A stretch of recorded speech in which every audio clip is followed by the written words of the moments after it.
Guess who's back? Back again, I guess. How have we all been doing? How's life been treating you? Well, I hope, and may it start to if not.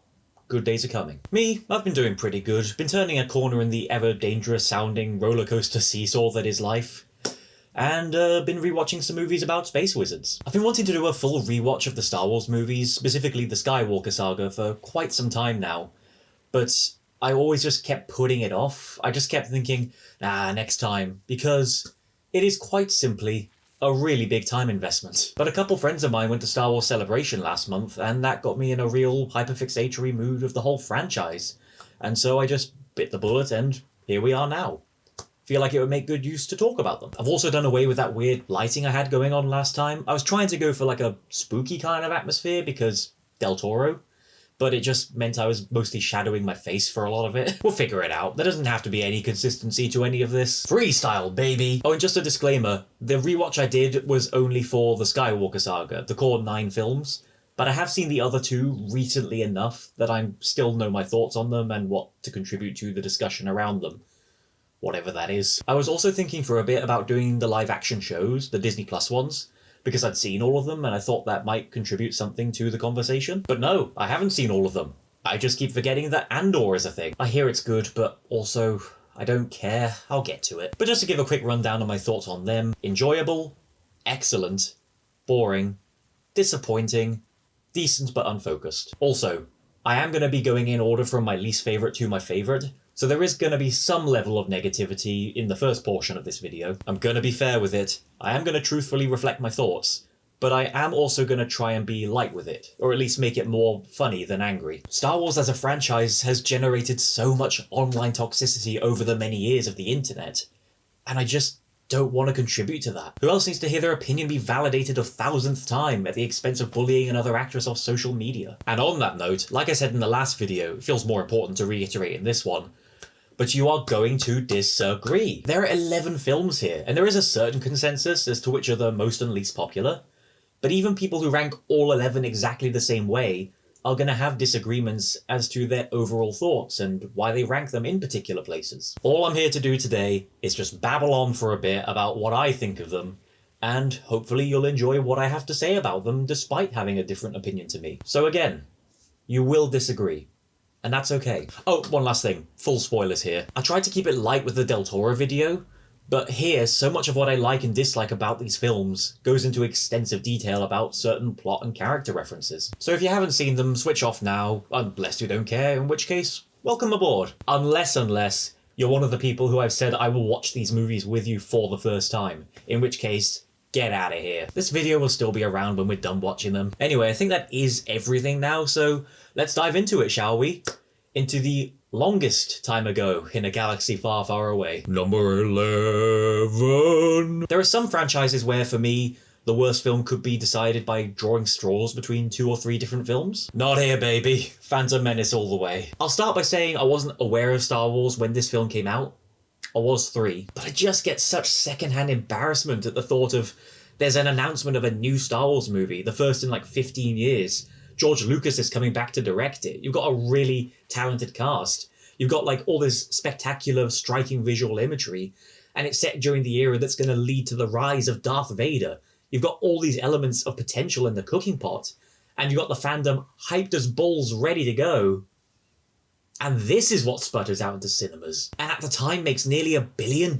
I know none of that has any bearing on the quality of the movie itself, but come on, what a big fat shame, eh? I do think it is kind of cool for a 9-digit figure budget movie to just throw a bunch of insane ideas into the cooking pot, but the whole thing just feels so disjointed. It's just like the loosest of connections to get to the next scene, or rather to get to the next set piece. I wouldn't be shocked if they were following storyboards more than a script during production. And I know there's been a lot of contention over the years as to who the worst Star Wars character is. Some will tell you Jar Jar Binks. Some will tell you Holdo. Some will tell you Watto. No, it's these 2 chuckle fucks. What in the uncomfortable racist stereotype was George Lucas thinking? And it's weird they stuck around for so long in the whole trilogy as well, because they would just be an uncomfortable, unmemorable footnote in this one film otherwise. and better for it. Every time they showed up felt like a bullet wound. Every time they spoke felt like the bullet wound being fingered. And the pacing is just terrible. There's so much planet hopping in the first half of this film. It all just feels so scattershot, and yet it drags on so much. I like the idea of delving into the politics of this world, but the presentation of it just feels both too grand and too simple. There's so much information being thrown around regarding the Galactic Republic and interplanetary relations, but it's all presented in such a very surface-level fashion. Not to mention that after a 15-year wait, the first thing that anybody sees in this movie is the opening crawl, and the way they're thrown back into this fantasy world is it's talking about trade disputes and taxation of trade routes? What? And on top of all that, the acting in this is real rough. There's a guy in this who I wasn't sure was an actor. Neeson and McGregor are obviously real good in this. They bring all the weight they can to the material. And Ian McDiarmid is just having a whale of a time, just chewing as much scenery as he can. I realised while watching this that he and Rowan Atkinson could probably have swapped careers, and both would have done a pretty good job at doing it, but everyone else just feels like they're struggling to bring anything to this. I want to give Jake Lloyd a pass because of everything he went through, all he copped from a lot of people at a young age. That's not cool, but let's just say this is not pod racing. But honestly, I blame Lucas's direction more than any of the individual actors. The direction as a whole just feels very confused. Very much a, it'll be fine in the edit type of vibe. And on top of all that, there's just a bunch of moments in here that logistically just feel out of place in the world and characters that we've been introduced to. Like characters acting out of character just to add a bit of tension to the scene. Like Sebulba tampering with Anakin's vehicle. Why did he do that? He and Watto express nothing but confidence that not only is Sebulba going to win by a long stretch, Anakin isn't even going to come close. Sebulba had won every race up to that point, just... why did he do that? It's just little things like that. It doesn't seem like it's a huge, effect on the whole movie, but it makes him feel like less of a character, less of a guy in this world. And on top of all that,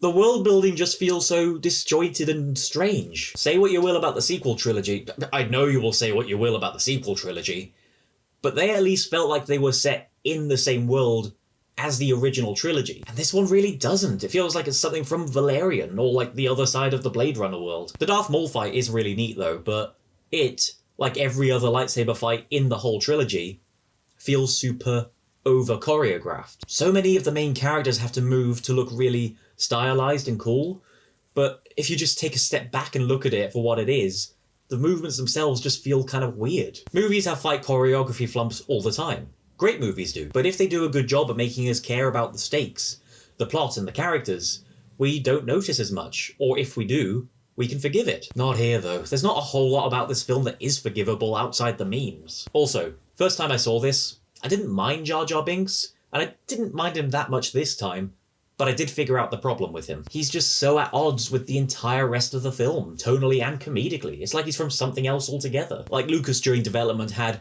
a bunch of ideas, and rather than filter any of them out, he was just like, yeah, I'll do all of them. Also, last one, I promise. This film doesn't have a Death Star in it, but it does end with a bunch of pilots blowing up a war-crucial machine in space.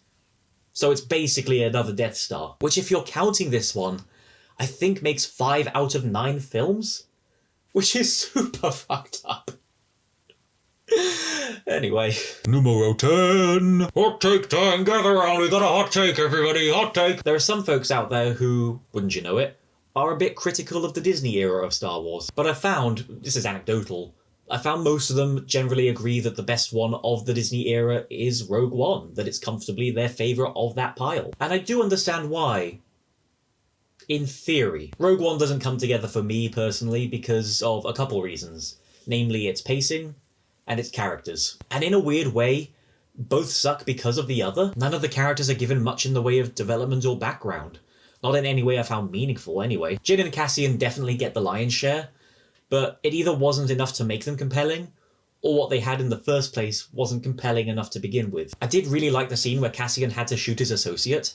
That one moment did tell you a fair bit about him, but that was really the deepest bit of characterization in the whole movie, and it was in the first 10 minutes. And the pacing is such a drag, like, there's so many moments where it feels like hardly anything is happening, and it's either in service of the story or developing a character. but it just doesn't feel like enough. And then when there is a moment where something does happen, oftentimes that doesn't feel like enough either. There's not really a whole lot of action in this film. There's like a stormtrooper fight and an escape from a laser near the beginning of Act 2, but until the end, that's really it. And that's not something I would normally mind. I'm good with a franchise movie letting the action take a back seat if it's in service of interesting characters and the plot. But the film just never gave it a reason to be, other than the inevitable feeling of, you know where this is going, and it's going to be pretty sweet when it gets there. Which, yeah, it is pretty friggin' sweet. It's not to say the film is all bad, though. Bendo Mendo, as usual, makes a very compelling bad guy. Alan Tudyk as Snarkatron was fun. And the final 30 minutes, the actual heist that the film had been building to, that was great. So many of the best moments in the franchise are in that finale, when the Hammerhead Corvette pile drives a Star Destroyer into another Star Destroyer. That was just like cinema gold dust. That's one of the best moments in the whole franchise. If I could marry and copulate with that one scene, I would. And I really liked that it committed to killing off all of its leads. That's just something that never happens in a movie like this, and it did feel like the right narrative choice. But at the same time, I didn't care about them. The story structure just felt mostly littered with little moments rather than any one thing of substance.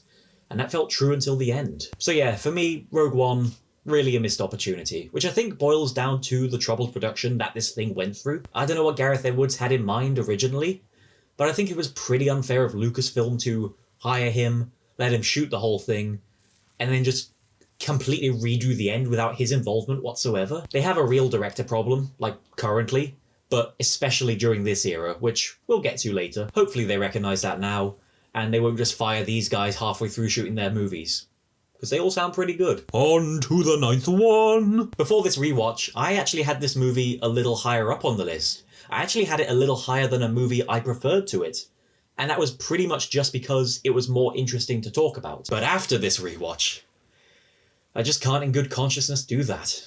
The Rise of Skywalker just doesn't deserve it. But that being said, this is the kind of movie I love to talk about because, for good or for ill, there is so much to say. Buckle up, Buttercup, because this is surely going to be the longest portion of the video. Let me start by telling you about my first time seeing the movie. As I was sat there watching it in the cinema, I was thinking to myself, okay, this is kind of a fun, breezy adventure. It's not as good as the last two, but I'm having a casual good time with this. They fly now! But throughout the movie, every 10 minutes or so, something would happen, either like within the fiction of the world or a filmmaking, screenwriting decision, and it would just make me go,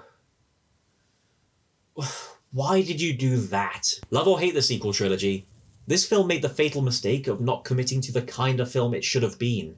It just kind of dithered around doing a bit of everything, hoping to please everyone, which is all the weirder because neither of the other sequels did that. It doesn't feel like a sequel to The Last Jedi, because it tries to reverse or bury so much of what happened in The Last Jedi, but it doesn't feel like a continuation of The Force Awakens either, because so much happened in between that film and this one. Even as we're watching it, you just get the sense that you're not seeing the full picture, especially after what the previous sequels tried to do. For example, as a fan, it was super nice to see Lando again. It was weird he didn't get mentioned or even appear in either of the previous movies, and Billy D. Williams looks like he's just having a ton of fun. But at the same time, it just felt like they didn't know how to use him in the film. It felt more like an obligation. He just shows up for a little bit for an info dump near the beginning, and then he's in the final battle, but nowhere does he offer really anything of substance. And the reverse of that, Rose was a very significant character in The Last Jedi. She was part of the core group in that film. And then you watch this and it's just like, oh, I guess she's just not joining in. I mean, if you're a casual fan or someone who doesn't pay much attention to internet discourse, I mean, firstly, God love you. But from that perspective, it'd just be really weird and jarring to watch the sequel trilogy and for her to just not be in this one. This pretty much sums up how they handled it. Brutal but fair. Besides your obvious, bad directors, like Uwe Boll, Tom Hooper, Roland Emmerich, I do feel quite strongly that bringing back J.J. Abrams was the worst choice they could have made for this film. Look, if he hates The Last Jedi, which he does, that's fair. But you think that would have presented itself when he and Rian Johnson sat down to discuss what directions they were planning to take it, allegedly. But by just actively choosing to reverse so much of what happened in the previous film, it just makes the trilogy as a whole a lot more confusing. You look at the timeline of fictional events chronologically here, and it's just why did we bother with the last two films if you're just gonna fanny about changing your mind? It's a small moment, but for me, a significant one. But Kylo Ren repairing his helmet is kind of an encapsulation of the whole back and forth in the trilogy. Like, he has it in Force Awakens, adds a bit of mystery to who he is, and then he destroys it in anger. Rage at being seen as a coward by Snoke, of hiding all of his power behind fear, behind a mask. And then 1 year later, for no reason, he just decides to repair it. And I guess both the in-canon and real-world explanation is just that filmmaker J.J. Abrams liked the mask. And Rey being a Palpatine, How was that the right call? Was anyone on set feeling particularly proud or delighted by this choice? How is that the best outcome for her story for who she is? How was it ever hinted at or addressed in any of the previous movies? I mean, the answer is it wasn't. It was a retcon as large as the day is long. But it still just baffles me that someone came up with the idea, put it in a script, it got passed through hundreds of Disney and Lucasfilm executives and hundreds of people on set, and more people were into the idea than not. Madness. I don't know. Oh man. Rise of Skywalker is dehydrating. I do actually think they make really good use of 3PO in this film. This is actually the film in the whole saga that I like him in the most. He plays a much more important role in the story, and he's not just blathering around like, I can help guys. Fuck off, R2. He did have some funny lines, and it was just nice to see him get some appreciation in one of the sequels, because he wasn't really in the previous two. I did hate how he had to sacrifice his memories only for R2 to just inexplicably bring them back for no reason. Like, way to kill the tension. We need to address this. The film does also live in the shadow of Carrie Fisher's unfortunate passing, which, I mean, 6+ years on, it's still really, really sad. I understand she was meant to have a much bigger role in this film than the previous two, and the way they used archival footage to insert her into the film, I mean, technically it's very impressive. It's like she is actually there. But at the same time, they just had to make do with whatever she was saying in those archival scenes. And trying to write around them just makes any conversation featuring her feel so stilted and forced. It doesn't feel like there's any natural flow to what anyone is saying. It all just feels so awkward. Like, there's one moment where Rey says something to her, and then she refers to BB-8, and Leia replies, "Never underestimate a droid," which I can't look at that as something the character Leia would have said in fiction, because it's just such a weird thing to say in the moment regarding what they're talking about. Rey only referred to BB-8 to make that line work, but it just made the whole exchange feel strange. Anytime anyone talks to Leia in this film, their performance ends up suffering just to try and make her lines work. It just makes the whole thing feel so forced. It's really sad, but I feel the best thing to have done would have been to just open with her funeral. Give her a send-off worthy of a princess and a general. It's not what anybody wants, obviously, but what do you do when somebody dies in real life? Something ghoulish seems to be Disney's current go-to answer. Oh, and the pacing in the first part of the film was just manic. Like, the first 10 to 15 minutes, it was just like scene, scene, scene, scene, scene. It was just chaos. There's so much that I would change about this film, namely give it a completely different narrative. But if you're married to telling this story, just make it a longer film. This is the final film in the Skywalker saga. You can get away with a 2-hour, 45-minute movie. You've earned it. You're also introducing 2 brand new characters into the franchise, both advertised as part of the main cast. And Kerry Russell and Naomi Ackie do both do a really good job. But what they're given is it's just too little too late for them to feel like they matter. And again, if you had to do this film, the film needed to be longer to reach its peak, because other significant moments here, some of the very few moments retained from the previous 2 films, Rey's call to the dark side or Ben's redemption, even they ended up suffering because it was just too short, like too rushed over. Ben needed to have more of an inner conflict before returning to the light, or have just remained a villain right up until the end, which maybe that's where they were going halfway through production, because we do see him die in the desert. Look at that. He's a guy. Just a regular guy. We just witnessed his horrid death, canonically. Because in the original version of this film, Duel of the Fates, which Colin Trevorrow was going to direct, Ben does die unredeemed. He dies a villain. But here, the whole thing just feels so wishy-washy. Like, as they were writing the script, they couldn't decide if he was going to remain a villain or be redeemed at the end. And by the time they come to a choice, they didn't go back and change anything to account for it. So yeah, it's just a mess of a story, but all that being said, come with me on this one. I feel like if someone who hadn't seen any of the previous movies just on a whim decided to see this one. Like if in December 2019 someone was just out and about and needed to kill some time and just saw this was on and hopped into the cinema, which is something that general audiences who don't spend their time on movie Reddits and YouTube channels do. I feel like they would come out of it going, that was a really fun and exciting adventure and I really enjoyed it. I do think the film does a fine enough job at just being a straightforward action adventure movie in space with starships and laser blades and things that are just generally like, oh, cool. It's kind of a condensed cliff notes of the entire franchise in that way. It kind of has the narrative twists and adventurous moments that people have come to associate with a Star Wars movie. And the film does have some real fun moments too, like Rey and Kylo Ren's Force connection lightsaber fight halfway through the film, that's real good. Finn and Janna coming out on horseback to take down the radio tower on the Star Destroyer, that's real good. Although, I feel like the Star Destroyer pilots could have just...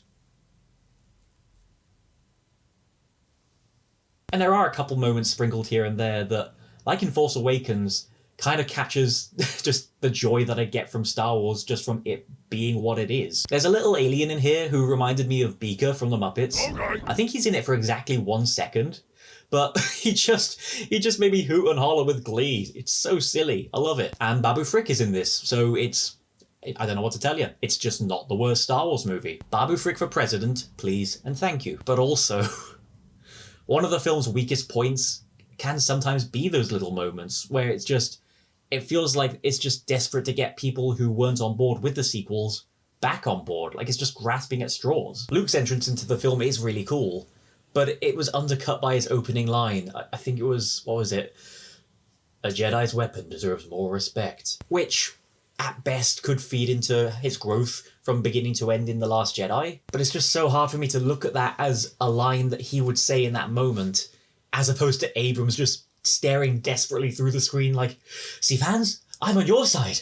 Please like my film. And did Abrams really think that the audience would be intimidated by the First Order just having a fleet of Star Destroyers with Death Star guns on them? As in, did he think that the majority of people who were seeing this film, who had seen all of the previous other films, would look at that and not roll their eyes 810 degrees because now 44% of the Skywalker saga has a Death Star in it? I don't care that there's a bunch of them and they're all triangles now. They're Death Stars. You just did another Death Star. Another. In your second Star Wars film. People gave you shit for it when The Force Awakens came out, and people were creaming their pants when The Force Awakens came out. Why did you do it again? What I'm about to say now is something that I have thought about many a time since the film came out. I was in a cafe a few days after the film had come out, and I remember it so clearly.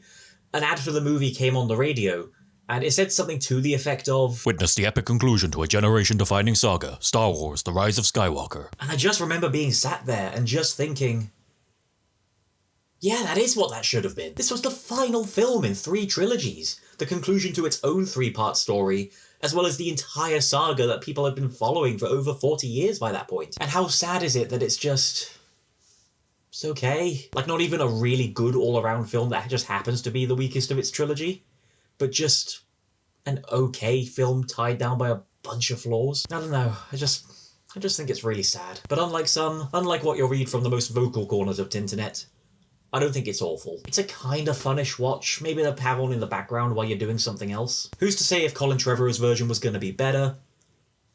But I certainly think it would have been more interesting. The final shot was good though. I did like that. It's also very, very funny that Rey buried Anakin's lightsaber in sand. The ultimate purgatory. Now, here comes the hate. I said earlier that Phantom Menace was easily and comfortably my least favourite, but before this rewatch, it wasn't as close between that and this film, which is why I really wanted to rewatch them before doing this video, because just get a completely different perspective sometimes. Couldn't have called this before the rewatch, but I ended up finding a bit more to appreciate, or at least tolerate, in Attack of the Clones. What keeps Clones ahead of Menace for me is it's more visually interesting, for one thing, but also less bad in a boring way, and more in a, wow, you really went for that, didn't you, sort of way. It suffers a lot of the same problems, but it executes those problems with slightly more substance, which it doesn't make it good necessarily, but it does make it less of a chore to sit through. But if you thought Lucas would have learnt his lesson from Phantom Menace having an arc full of bad dialogue, boy have I got news for you. Let's start with my favourite, because it doesn't get talked about enough. I made notes during each film. I'll read this one I wrote verbatim. Annie, You'll always be that little boy I knew on Tatooine. They later fuck.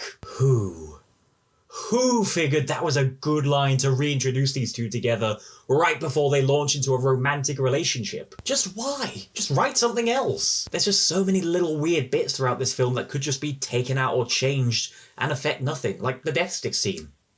The fuck was up with that? I guess it was a joke. It just felt awkward and weird. I also feel with the prequels that Lucas just directed in ways that he felt were visually pleasing, or just felt like an interesting way to transition to the next scene, regardless of whether it made sense or not. Like when we meet Dex, he's introduced as like a jovial, cool uncle type of friend to Obi-Wan. He seems like a nice guy, be a bit of fun on a night out. But at the end, when he's talking to Obi-Wan about Kamino, he talks and laughs like he's a sinister old croon, like he's gonna be some secret twist villain or something. And then we never see him again, so it's just like this weird conflict of what we've been introduced to before and what we're seeing right now. There's a bunch of moments like that which just throw me way out of the moment, and it just feeds into my big problem with the prequels, that they don't have a clear or consistent visual style. They just kind of do whatever. Also, I'm not sure where to mention this, so I'm gonna just drop it in here now, but I think it is really cool that nothing in Star Wars looks anything like what we have in the real world, except suitcases. I started off saying I found more to like, didn't I?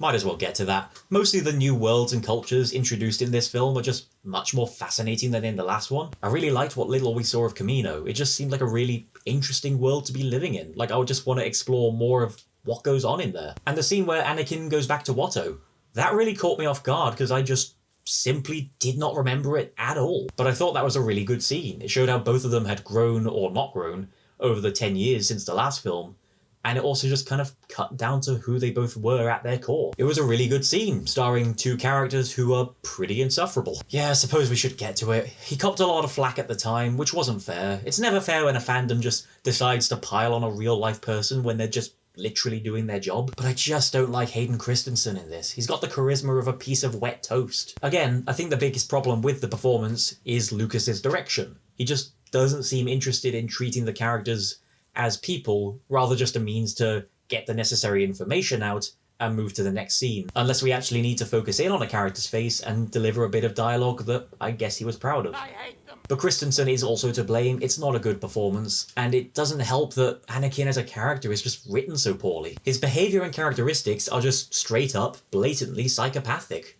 Like they're the words of a sheltered and uneducated child.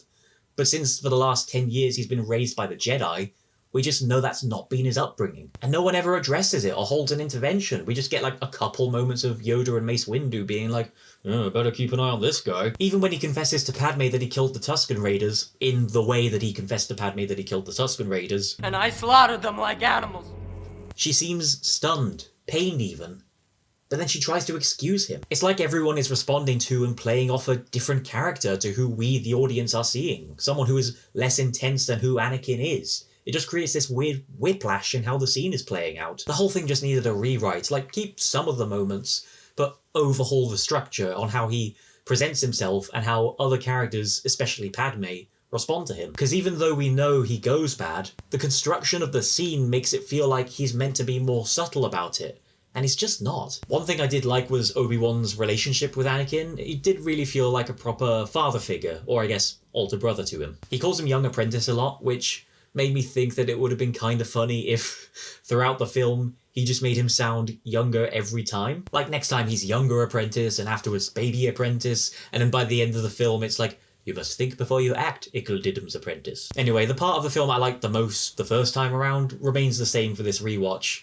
The Battle of Geonosis is super good. Visually it is pretty dated. There's a bunch of parts where you can see like the blue screen outline around some of the Jedi. Why did they not just shoot on location or on a set? But the actual spectacle of it is a lot of fun. I loved the 3 weird space creatures that they had to fight, because I love weird space creatures. I loved that for a moment it looked like Mace and Django were going to have a real epic showdown, and it's just over in 8 seconds. And it does also feature, with one exception which we'll get to later, the funniest line in the series. Then we decided to come and rescue you.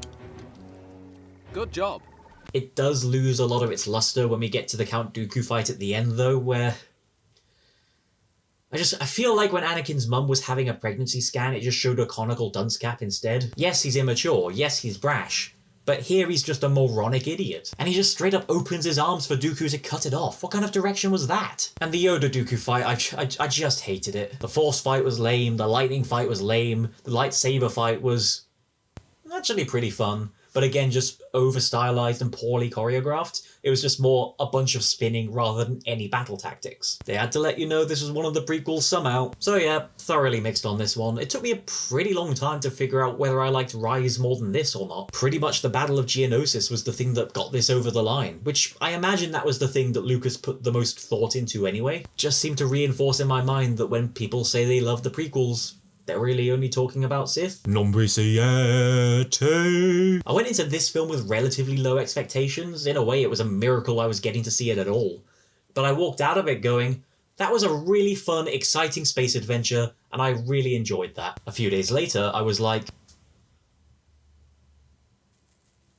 oh yeah, Solo. I couldn't remember a damn thing about it. I like Ron Howard a lot as a director, but I do think the film would have benefited from keeping Phil Lord and Chris Miller. Slow down, Greg. Warn us when you do a blisteringly hot take.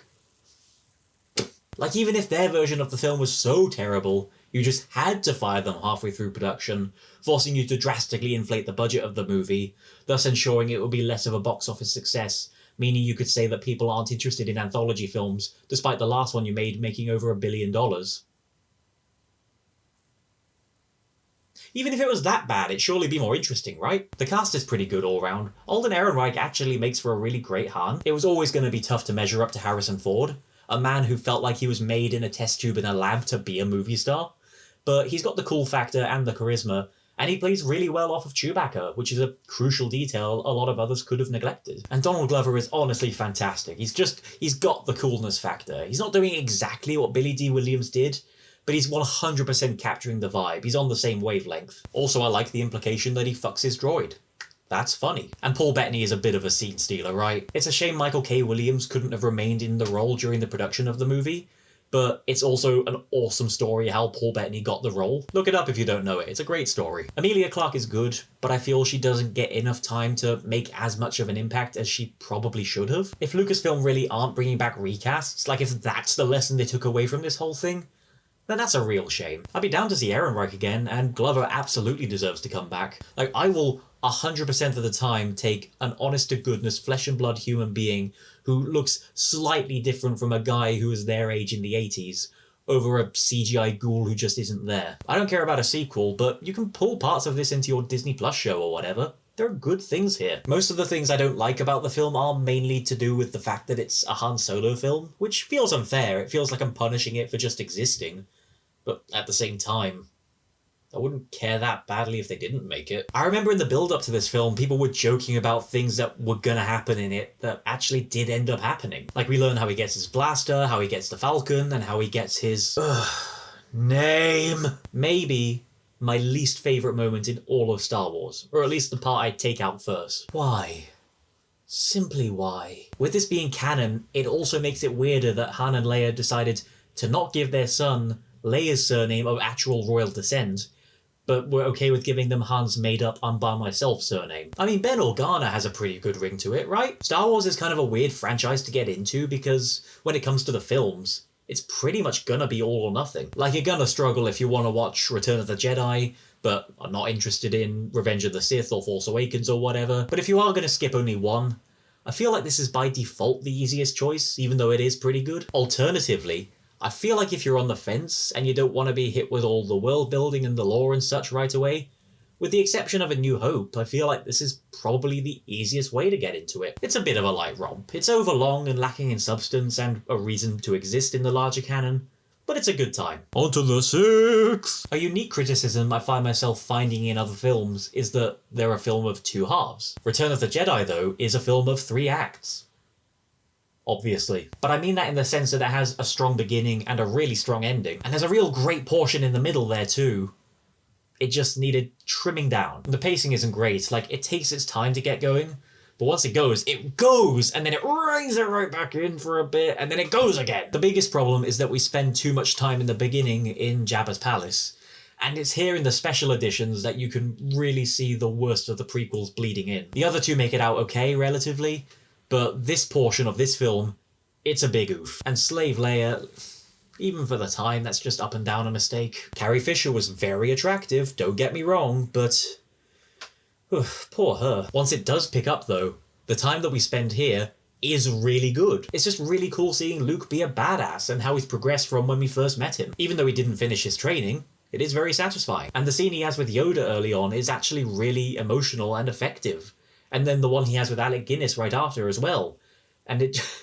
I just keep forgetting Alec Guinness is in the other two movies. He's 100% phoning it in, but the direction of the scene and Hamill's performance does make it really work. Also, I don't know when I'll get to mention this again, so I'll just say it here, but Boba Fett is a kinda cool character, but he's just such a nobody full of nothing, I wish he stayed dead. I could think of at least one other upside if they'd done that. After the first act though, we do get a solid stretch of some really great moments, like the speeder chase in the forest. That is a top 10 action scene for the franchise. The forest setting goes a long way to just make it feeling fresh. And then... every scene in the movie has a good line or a good moment, but it's those 30 to 40 minutes in the middle that just... it feels cut up and structured weirdly. It just kind of throws off the momentum. And Han was a real standout in the last two films, but here it does feel like they just don't know what to do with him. He gets a couple good scenes, and his reaction to learning that Luke and Leia are siblings is just diamond dust. And he also does get the funniest line in the entire saga. How we doing? Same as always. That bad, huh? But most of the time it feels like he's just kinda on the sidelines, just like, okay, now can I go in, coach? It's also on a storytelling level pretty dumb that they just decided to build another Death Star. But it's also kind of awesome that they did, because yeah, you would, wouldn't you? I do wish it was a different conflict to end the trilogy on, but it's satisfying for what it is. And it's nice that Lando gets a significant moment in the finale by being the one to blow it up. I feel like from what I've heard over the years that the Ewoks just get a lot of hate, and I don't fully understand it. They're fine, they're not annoying or anything. It is a bit weird that they're just suddenly introduced halfway through the film to be major players in the final battle, but they're fine, they've got their moments. That bit where the explosion goes off and it knocks two of them down, and one of them gets up to go, turns back to his friend, who's just not moving, and he goes to check on him. That was the only moment any of these stupid movies drew a tear from me. Heartbreaking stuff. Fuck you, Richard Marquand. What this film does best, though, quite comfortably, is the Luke-Vader dynamic. That was the best aspect of Empire as well, and seeing them reunite with a different perspective, both from the end of Empire and what they build up over this film, it's just gold, man. The drama itself is a bit stilted, but it's the portrayal of the drama, the sincerity of it, that's what sells it. That's what makes it hit. I do find it weird that Hamill just had a fairly big period of his career where he just wasn't as big of a movie star as he is here, because he's genuinely a really talented actor, and he is great in this film. The way his inner moral conflict with the dark side, and his emotional conflict with his father torments him, and the way Palpatine plays with his emotions, it's really well done, and he sells the hell out of it. Speaking of Palpatine, Ian McDiarmid once again just seems to be having a grand old time. Can you believe he was 37 when this came out? This man went from this to this. Click the link to discover the secret. So Return of the Jedi, a real good one, although I did have higher hopes for it. I had really fond memories of this one, and it didn't quite measure up to them. I don't think many people are going to call me out if I say it's easily the weakest of the original Tridge. It really needed another edit. It just had to tighten up that pacing a bit. But what works here works super well. And like, if you go in with the mindset that it's not as good as the previous two, you probably won't be too disappointed. As finales go, it does a great job of tying up the adventure. It's the only one of the trilogies that feels like a complete, fulfilling story. Revenge of the Fifth! I dismissed the prequels for a good long while. It's because I think a lot of people who remember the whole trilogy fondly are really only thinking of Revenge of the Sith. And on that front, I can't really blame them. It's a real good one. Feel we should get the worst out of the way though, right? Just rip the band-aid off. While it is an improvement, and it does do away with a lot of what dogged the previous two, it does also suffer some of the same problems. And I realised during this rewatch that if they just cut out the worst bits of this film and the previous two, so let's say they kept 7 minutes of The Phantom Menace, you probably could have just made one really strong epic here. It didn't need to be a trilogy. A single 2.5 to 3 hour epic covering the state of the Galactic Republic and its downfall, that could have been amazing. But for what this is, and especially given what preceded it, this does do a really solid job of tying up all that came before. I also feel that Anakin's turn to the dark side here is handled much better much more smoothly than in Clones. Like little bits like Palpatine just calling him son casually in a conversation, just implanting a subtle fatherly bond there, which will no longer be present by the time he does become Vader, but just gradually makes him more comfortable around him, just gradually bringing him over to his side, culminating in Anakin killing Mace for him, and then just realizing his mistake, but believing he's too far gone for redemption. It's really good. Kinda undone by the fact that he just starts ruthlessly murdering children without remorse. But, you know, hey, I'll take stepping on a rake over all the falling down wells the last two did. I'm not really that into the idea of Palpatine using a lightsaber when he's being apprehended. I'm sure it's covered somewhere in an extensive bit of lore or something, but I don't know, just doesn't really seem to suit his style. Also in that scene, him going without hesitation from "I'm too weak" to "unlimited power." That is so funny. I also think this is the first time in the trilogy that the politics are delved into in an interesting and effective way. Like, that surface level delivery I talked about with Phantom Menace, that does feel a lot more fleshed out here. And Return of the Jedi may have had, for me, the funniest line in the saga, but this film, for me, has the best line in the saga. So this is how liberty dies. With thunderous applause. That is actually an incredible line. Can't believe George Lucas predicted 2016, everyone. Visually, I also think this is the best of the trilogy, which shouldn't come as a surprise given it's the last one that came out, technology is advanced and all. But I also mean in terms of design. Everything here feels a lot more cohesive, like it makes sense for these pieces of tech and these people to exist in this world. Because the last two, it just felt like they were throwing anything they wanted to at the screen just because it looked cool. And this may be a little contradictory of that very last thing that I literally just said now, but I love Obi-Wan's Dino Rider thing that he gets halfway through the film, and even though General Grievous doesn't get very much time, he does have a very cool design, even though I haven't got a clue in cold hell what he's meant to be. And his lightsaber fight with Obi-Wan as well. That's one of the few in the whole prequel trilogy that felt like it had weight and consequences to it. I really liked that fight. Speaking of, the final confrontation on Mustafar is good, but that lightsaber fight isn't perfect. It just suffers from the same problems all the other lightsaber fights in the prequel trilogy have. It's too over-choreographed. It feels like they're just moving to create a perfectly symmetrical, visually pleasing performance to the eye. It's more like they're dancing. And it is visually pleasing to the eye, but it just means that the strikes just feel predetermined. It doesn't feel like an actual fight. Left, right, spin, over, times 50. That's not a fight, that's a light show. I don't know. As far as lightsaber fights in this trilogy go, Maul and Grievous were always the highlights for me. Also, it keeps cutting between the Yoda and Palpatine fight, which just grinds the emotional stakes of that conflict to a halt. The scene itself, though, and the staging of it are good. And having just this explosion of lava be the backdrop for it, that makes it feel really fresh. It's not like anything we've seen in the saga up to this point. And Obi-Wan's monologue after the fight is finished is genuinely heartbreaking. Although I cannot and will never be able to buy him just walking away, just leaving Anakin to slowly burn to death. Obviously it's a prequel, we gotta see Darth Vader's origin, I know. I'm just saying the Obi-Wan that we followed across this trilogy, I just feel like he would have put him out of his misery. Just write the scene differently, I swear to God. To be honest, I was ready for this film to be further down the list, given the other prequels. But where they had bullshit to their core, this one was merely wrapped in bullshit. It's nice to see people who grew up with this film coming together to share in their collective love for it. That's really cool, that's really nice. I do also look forward to like 5 years' time when the conversation around it may become a bit more nuanced, because life is good, but it can be better. Luke, trust in the Force. On to number 4. So Awakens. It wasn't planned, but I'm really glad it worked out that way. Yeah, this was better than I was prepared for it to be. I hadn't seen it since it came out, and all I really remembered about it was a New Hope clone. And I do wish it was something different. I feel like with a good original story, this would have been a great reintroduction to the franchise. But I also do understand why they did it this way. You're getting fans back on board, you're introducing a brand new generation to the saga with a familiar narrative. I get why. But for bringing us back to the world of Star Wars after a pretty shaky time, this is a highly enjoyable film. It's got a great spirit about it, it moves at a clip. Both times I've seen it, I was sucked in for pretty much all of it. Well, almost all of it. Which, yeah, I'll get the big gripe out of the way. Remember what I said about Return of the Jedi having 30 to 40 minutes in the middle that was just a bit... yeah, same here, baby. Pretty much the moment when Han, Finn and Chewie arrive at the Resistance base, up until they arrive on Starkiller Base, the film just felt like it was padding for time. In that stretch is the scene where Kylo Ren is probing Rey's mind for information, and she's just not giving it.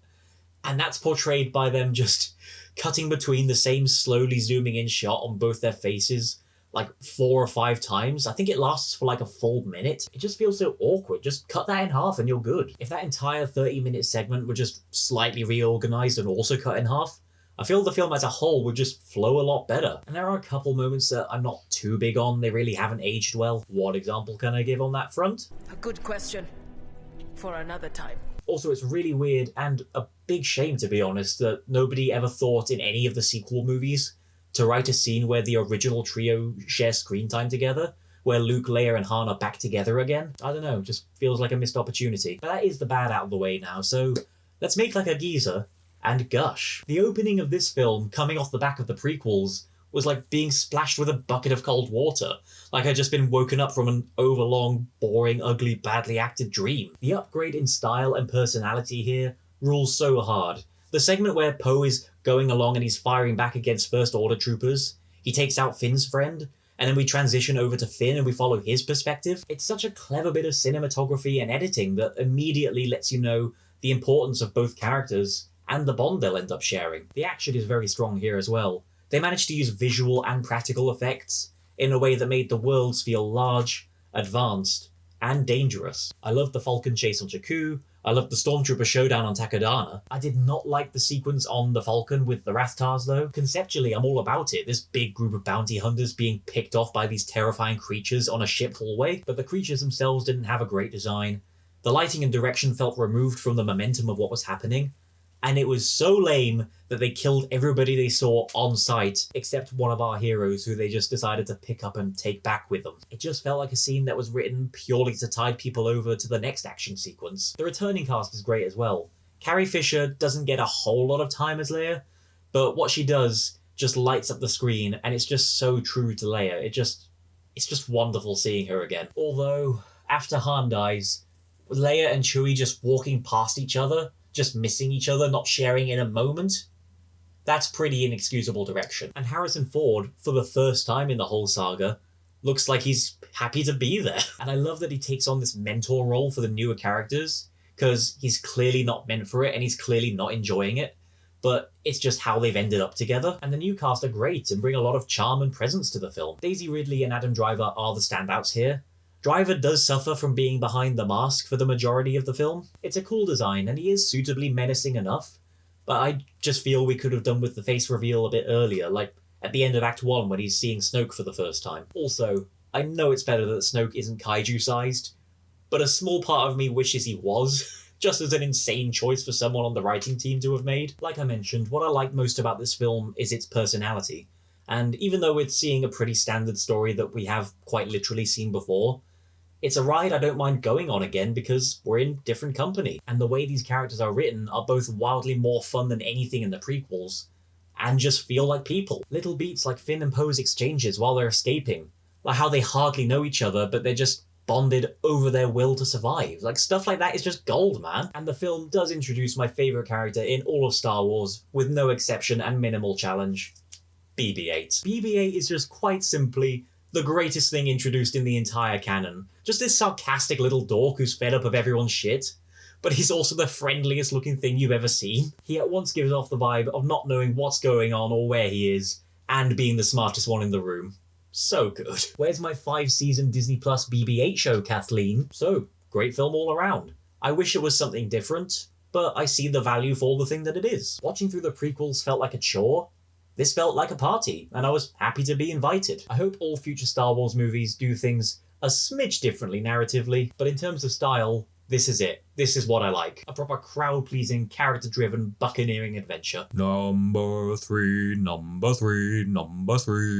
the top 3 now, and what say we celebrate with a classic? A New Hope, or as it's actually called, Star Wars, is a reminder that though there may be times where you can only improve upon the first thing you do, sometimes you can strike gold on the first try. And I think what speaks to that is its opening shot, which I know it's been parodied over the years, but that opening shot just goes so raw. It's so good. You immediately know what the stakes are and who you're meant to be rooting for. The whole film is pretty simple in terms of story and direction, but it's not necessarily a bad thing. The hero's journey is a structure as old as structures, And having something for the time feel this fresh can be a good reminder that sometimes the simplest things work best. I haven't talked about him once yet, which is crazy, but this seems like a pretty good place to start. So, John Williams, the man, the legend, the GOAT. His scores are always great. You don't become the most nominated and awarded person in Oscar history for nothing. And Star Wars may just be his magnum opus, or at the very least,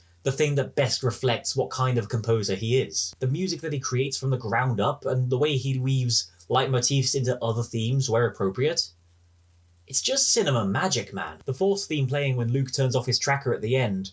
It's such a triumphant moment, made only that powerful by the music. Despite the fact that he did that while untrained in the Force, it's such an air-punching moment. And it's especially powerful looking back at the beginning of the film when the Force theme plays over Luke looking out at the two suns. A now iconic image that wordlessly, perfectly captures our hero's inner conflict. You've heard all this before, but it's really good stuff. The film's production quality, its budget, that for me is both a strength and a weakness, because there are times where characters are just fumbling around with wires that are clearly just bits of tubing, or a guy will bump his head and that'll make the final cut. Like, we laugh about it now, and it has become a bit of a beloved blunder, but on a filmmaking level, come on. But it is moments like that that make it so endearing. It looks like garbage, but it embraces that. It creates an entire world out of garbage, which on that level, it kind of reminds me of Doctor Who. The way that they're just like, okay, we need a bad guy, wheelie bin and a whisk, that'll do. You can oh so easily see beneath the cracks, but beneath those cracks is passion.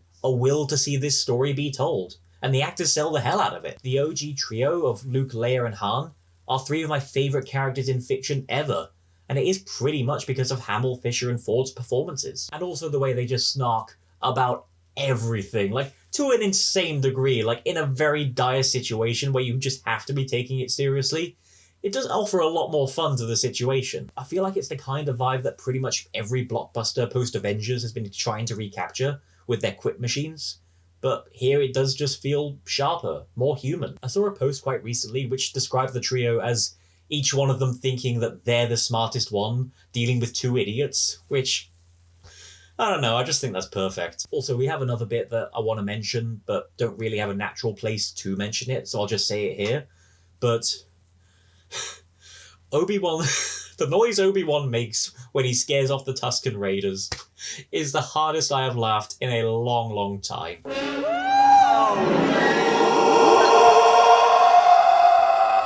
Darth Vader's presence here is also very strong. He's got such a distinctive design, even if you're seeing him for the very first time. He's at his least interesting in this film compared to Empire and Return, but he does do a good job at just being this overarching terror, like even when he's not on screen. A phantom menace, if you will. But the real takeaway from this film, villain-wise, is Peter Cushing as Tarkin. In many ways, he's like your bad guy's bad guy. An old British guy, menacing and cruel, with an intense stare and an unsettling voice. He's not in it a whole bunch, but he does add a great deal of threat to the whole picture. And when Vader does show up, you do get this sense of just like, oh shit, it's on now. I remember the Vader-Kenobi fight being comically slow, but it's actually pretty well done for the time. Though it does give further evidence to Anakin just being the most dramatic bitch in the galaxy, where he just steps on Obi-Wan's cloak. I did snort at that. Overall, it's hard to top the original when the original works so well. It's only happened twice, which we'll get to. Star Wars is a great film, but it's also weird that people are as protective of it as they are. Like, the level of toxicity spewed over the prequels and sequels and other projects. Like, obviously, if people love a thing, they're very protective of it, but come on, this is all very, very silly. And it's a joy. But it's very silly. And it's very silly it's taken so seriously. At the end of the day, it's just a film. A great film at that. A very likeable one. Number 2. A Star Wars ranking list where Empire Strikes Back is not at the top? Inconceivable! Honestly though, that wasn't the plan when I started doing this rewatch, but I kind of like that part of this ranking, because I feel it's easy to forget that because certain opinions are more popular than others, there could be a subconscious part of our brains telling us that we like particular films more than we actually do. Not in this case though. Empire isn't my favourite of all the films, and if you've been paying attention, you'll know what is by now. But it's still an absolute banger of a movie. It's been 3 years since the first film came out, and this has 3 times the budget that that film did, so naturally it looks way better. There are some stop motion effects which are really well implemented into the rest of the world. There's a creature which Han cuts open to warm Luke Skywalker with its guts so he doesn't freeze to death. And it's just, that being a scene in a movie that kids are going to be watching, that's fucked up and awesome. The entire Hoth segment rules, to be honest. The Imperial attack on the Rebel base, that's such a great moment. That's one of the very few moments in the entire saga that feels like it's from a war movie. Like, the tension during it is just so palpable. And the taking out of the AT-ATs is always something that I remembered as being too simple a solution. But I think of it now more as simple creativity, thinking outside the box and coming to a solution that, on reflection, feels very standard, but in the heat of the moment, probably not many people would have thought of. And that's what makes it such a satisfying conclusion to that sequence. There's a small part of me that wishes the main cast wasn't broken up for the majority of the film, but also, I think it works really well here, and it's often a great idea for a sequel. You get less of the overall interplay between the cast, but you strengthen those individual relationships. Like, if you didn't split them up, Luke and Han would get more time together, which I'm sure would be fun, but you'd lose some of the strength in the Han and Leia relationship and how that develops over the course of the film. It's the kind of just will they, won't they that is so often attempted to be implemented in so many films, but here it just feels so natural, and by the end, earned. And even though it ends on a downer with Han being captured, the I love you, I know exchange is such an emotionally powerful moment because of all that they've shared up to this point. And Luke gets a very inward journey while on Dagobah. A lot of introspection and learning, both from Yoda and from himself. And Yoda is just a joy. Like, anytime he's on screen, he just lights the whole thing up. I love that he is super old, clearly insane, and also just the best Jedi in the galaxy. The puppetry for him is pretty basic, but it's also really charming. And Frank Oz is pretty perfect casting. Even if he was just doing Miss Piggy again, it would still be a great fit. The film also captures overarching tension extremely well. Like, across the entire story, it just feels like our heroes are always on the back foot. The entire Rebel v Imperial conflict really only plays a significant portion while on Hoth. From there, we pretty much just follow our heroes for the rest of the film. But you still feel this general sense of unease throughout. Like, the Empire have the upper hand at the moment, and they're in a position where they could so easily gain a further advantage. It's just a matter of if and how. And the final half hour it's just incredible. There's so many great sequences here. It really just pulls you into the heat of the moment. The action and the drama are just so gripping here. For that final half hour, I actually didn't take any notes for the rest of the film. I just forgot to. I was so busy just enjoying it. It's easy to talk about the father reveal as an iconic piece of pop culture that pretty much everybody knows. But when you're watching it, when you're kind of caught up in the moment of everything that's going on, it's pretty easy to forget that it's coming. And then when you do remember, and when it does come, within the context of all that you've seen building up to it, it's a pretty emotionally devastating moment. And it's only sold as well as it is because of the seconds following it. Hamill's performance is just incredible. You just really get the sense of this new kind of storm dwelling within Luke, something that he could never have anticipated. It's really, really good. Empire feels like one of those films that gets very highly praised, and rightly so, but it feels a smidge more talked up than it maybe deserves. And having rewatched it, I do kind of still feel that, but at the same time, it is just a great film. It understands dramatic depth, theatrical tension, character growth, and high stakes better than many, many other blockbusters do today. It's one of the best film sequels out there, and just a great film on its own terms as well. It's one of the very rare films that I would describe as timeless. You can watch it whenever and always get something out of it. Its messages will always still be applicable. Now hang on a minute. I said one of the best sequels, didn't I? Yeah, number one. Yeah, it's The Last Jedi. What of it, Mum? Now, I know that some perceive it as cool to rag on this film, and so all of the Disney stuff, because fans will love everything until one thing comes out they don't like, then suddenly it's all shit. That some perceive it as cool to defend this film, and praise it as something greater than it is. Very much the civil war of the Star Wars fandom, the Wookiee heads. What are they called? But in any case, I'm not saying that The Last Jedi is a masterwork of cinema, or a complete reinvention of the whole franchise. I just personally think that it's a very, very good film. And out of this particular selection of films to choose from, it is my favourite. It goes quite dark, but never in a way that feels out of place. And it's also at times very funny, and that never takes away from the seriousness for me. Stylistically, it is a departure from what came before, but tonally, it is pretty consistent with the original trilogy, and thematically, it blasts everything out of the water. Let me tell you about my first time seeing it. I remember I was sat in the cinema in the midnight screening, and I spent a lot of my time during it almost confused. Not that I didn't understand what was happening, that I just didn't understand why. Why were these choices being made by Rian Johnson, by Lucasfilm, by any of the people involved in constructing this story and seeing it through? I imagine there must have been a sense of that feeling for a lot of people, and the natural thing to do was to reject it. Now, I don't like making assumptions on why people like or don't like a particular thing, though I am now 2 for 2 on doing exactly that. Plug! But that kind of is where my mind jumps to with this whole thing, because the film is not what any of us were expecting, especially when The Force Awakens made such leaps to let us know what to look out for, what the surprises were going to be, even though it didn't know itself what the surprises were going to be. But something happened. It was the moment when Rey and Kylo were force pulling the lightsaber, and it snaps in two, and at that moment Holdo light speeds through the First Order, and I just remember in that moment I went, wow, that was great. And then suddenly it was like the last straw of Kaplunk, and it all just kind of fell into place for me in that moment. I just sat there reflecting on all that we'd seen up until that point, and I just went, wait, this whole thing is great. Where we are now, the journey we've taken following Rey's search for her heritage, her supposed destiny, Kylo's inner conflict about his place in the war, Finn and Rose putting so much at risk for their vital mission, Poe taking a stand against authority in Leia and Holdo, Luke being battered down by everything he's witnessed and experienced and bore over 30 years, all his demons that he himself created, that he tried to hide from, that he just had enough of. It all just kind of exploded in my head at once. It just made sense. There is a scope and a grandeur to the setting, to the atmosphere, but also the story that I just don't think many other blockbusters capture. Gravity and uncertainty, the feeling that you're not just seeing a film for the first time, but you're going with these characters through these events for the first time. I mentioned that Empire does a great job of keeping up this perpetual tension throughout the whole film, making it feel like our heroes are always at a constant disadvantage. I think this film captures that better. At times it feels like our heroes are feeling nothing but desperation, can just one thing go right, please, for once?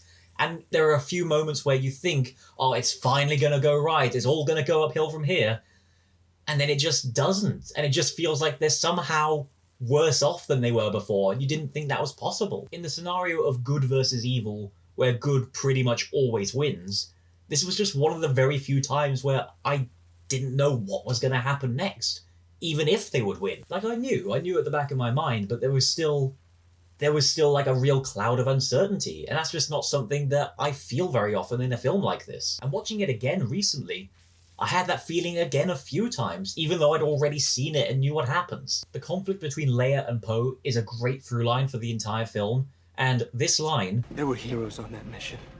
Dead heroes. is cuttingly brutal, but also gets right to the core of why war isn't something to be trifled with. I know a lot of people don't like Holdo, say that she should have told Poe the plan so he wouldn't have to hold the mutiny, and I do feel there's an argument to be made that she was written to be overly dislikable when she first talks to Poe, but at the same time, Poe fucked up. He disobeyed his superior because he had a feeling, and though they did ultimately emerge victorious, it was at a heavy cost, and he was squarely to blame for that. And Holdo enters the picture after Leia is nearly killed and is taken out of commission for a good portion of the movie.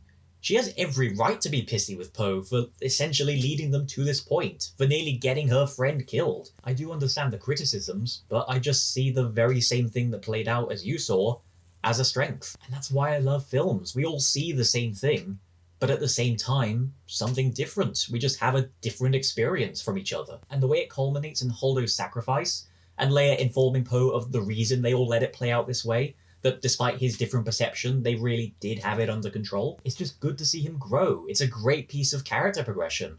It's the only lesson that he really learns in all three of the films, where he's a different person by the end compared to the beginning. We also have the finale here of the short form series of things that I liked but don't really know where to put. The opening attack on the Dreadnoughts with Rose's sister, Paige, is one of the best scenes in Star Wars. It does, like the rest of this film, an exceptional job at just capturing this feeling of, oh hell, everything's going wrong, this might actually be the end. And Veronica No's performance, for a character who doesn't really speak, for a character who has no backstory, no exploration, no depth, she crushes it.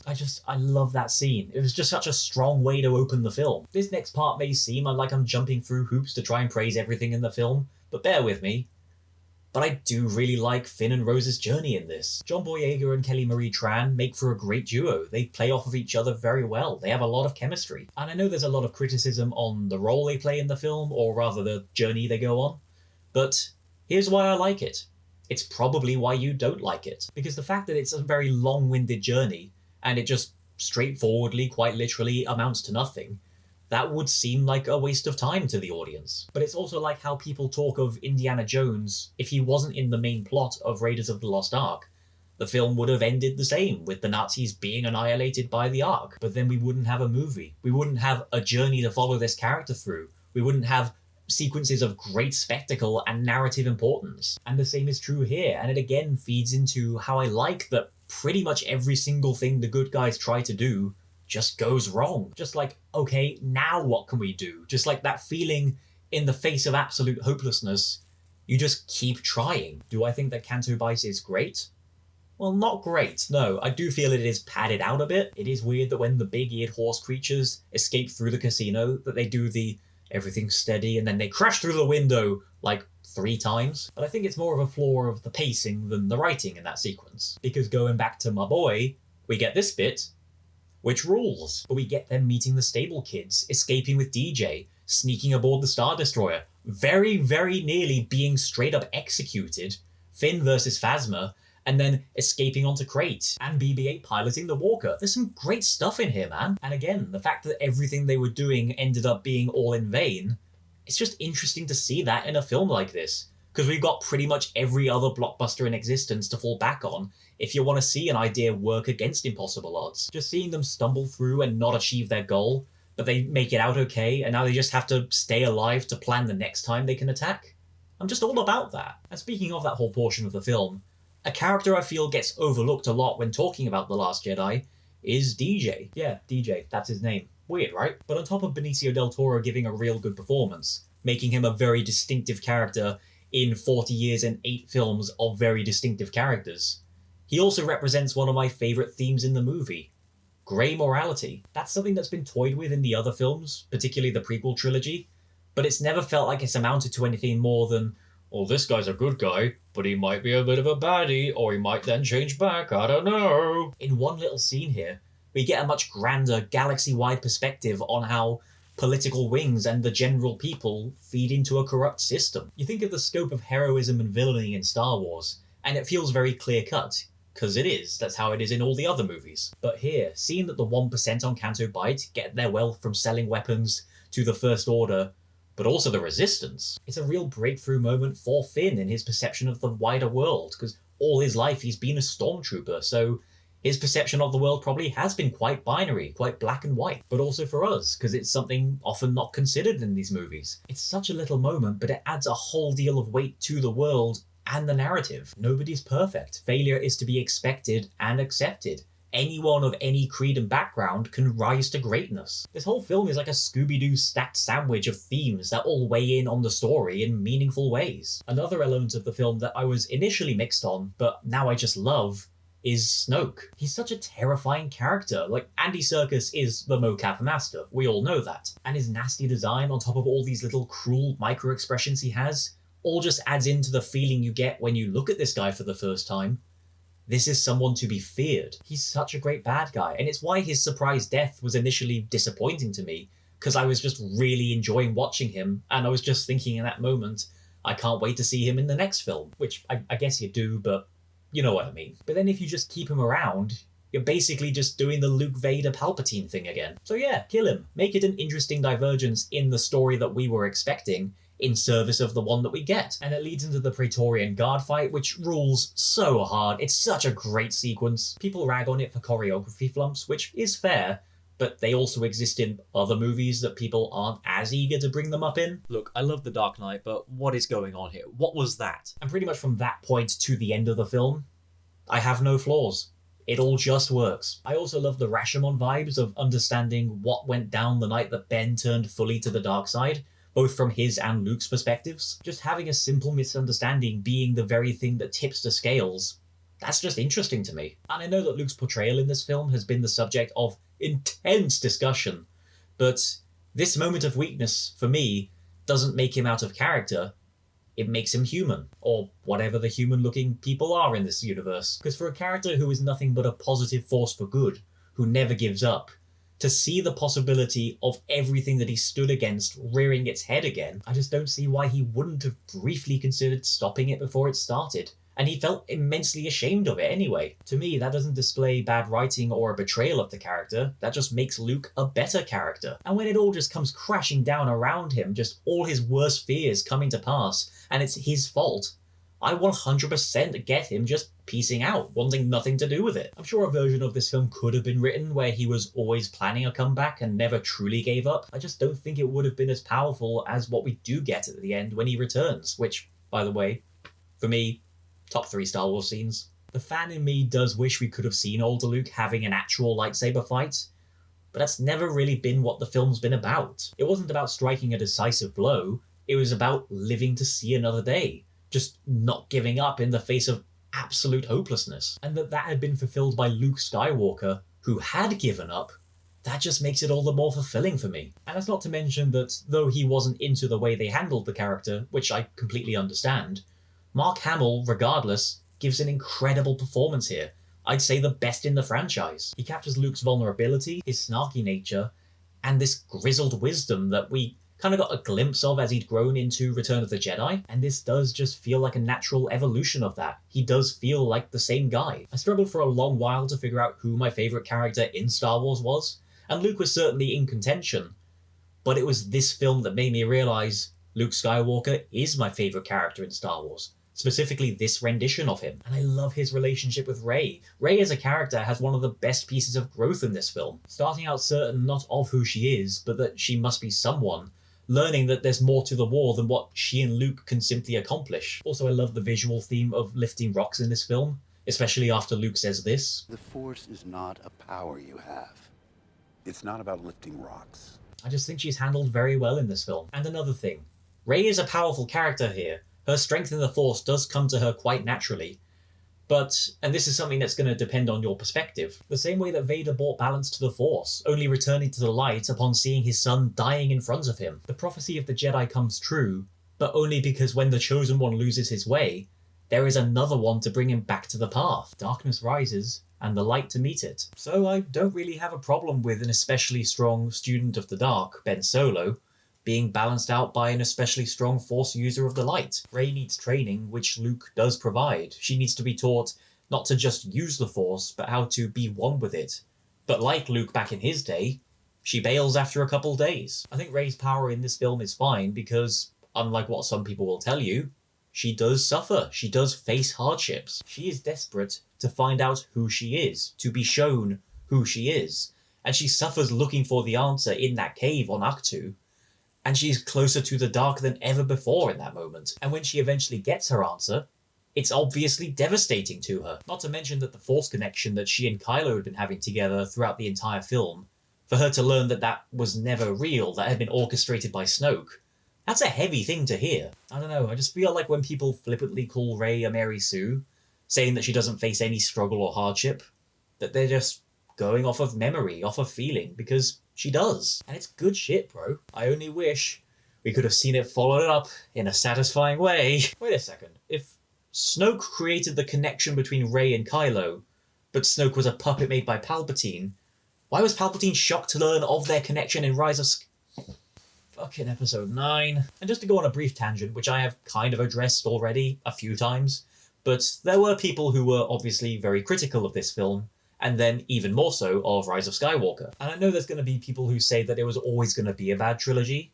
but I feel quite strongly that if Episode 9 had stuck the course set up by The Last Jedi, it would have been an overall much stronger, more satisfying trilogy. It's just a real shame that for the final film they just decided to do something completely different, and the bare minimum with.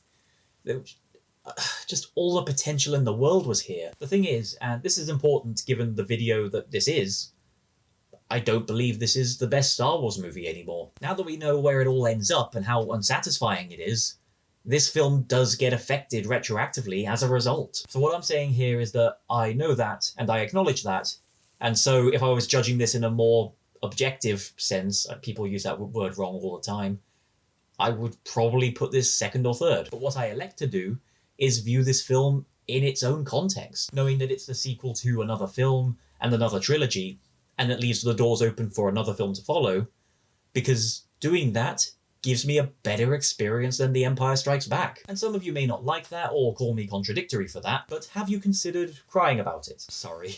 I am sorry. I am getting way too salty about this. To come back to this point, I know I've been sarky throughout this entire thing, but it really does all boil down to this. Whichever of these films you love, whichever you hate, whatever any feeling on any of them may be, genuinely, sincerely, unironically, that's awesome. Because we're going to disagree. Everyone is going to disagree with everyone on certain things. Like I said up top, even those who rank these films in exactly the same way. Whatever your feeling on any of these films are, despite the case I've made for them, I respect your opinion. Because that's what film discussion should be, like disagreements, a bit bantery, but at the end of the day, it's like, yeah, fair enough. It's just so easy nowadays to just ha-ha react to an opinion that you don't agree with without giving it a minute's consideration. I'll shut up about that now. What we're here to do is celebrate the best, and I may be the only person in the world, but again, that's what makes film discussions fun, baby.